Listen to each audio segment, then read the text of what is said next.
I'm Joanne. I'm Kelly. And I'm Jackie. Today we're going to show you how to make a wonderful Greek parfait. We're using baklava, we're using Greek yogurt, we're using figs and sesame. So let's get started. If you have baklava that you bought at your church gathering. Which we just did. We bought it at our church gathering, and so I said, this is perfect. We're going to use this for our parfait. Anything you have left over, you're just like, okay, I don't want any more baklava. Here's a way to get it into something that you will enjoy. So let's break up the layers, and we're going to start with our parfait glass. The layer down.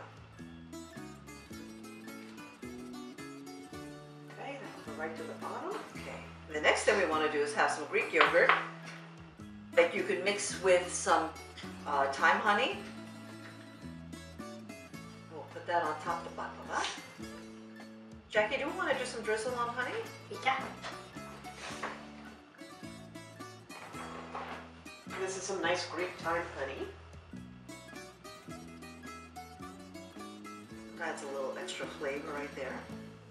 Okay. And we've got these wonderful figs we got from the Greek market. So we can add that on top.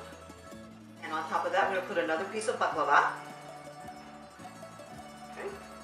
So get that layer out of there. There we go. And this is going to be our final layer. We'll get our yogurt back on top of that. Honey drizzle. We'll do a little bit more with Jackie's drizzle of honey.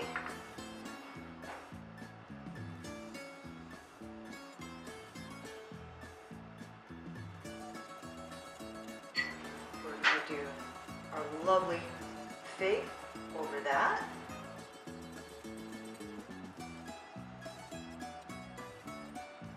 And we're going to do a nice topping of toasted sesame seeds. And you can put as much or as little as you like, but it adds a nice contrast to everything that's in the cup. And there you have it. You can use walnuts as well. You can use walnuts or toasted almonds, sliced almonds. Great idea. They all work. So there you have a Greek island parfait. Kalliorexi. Kalliorexi.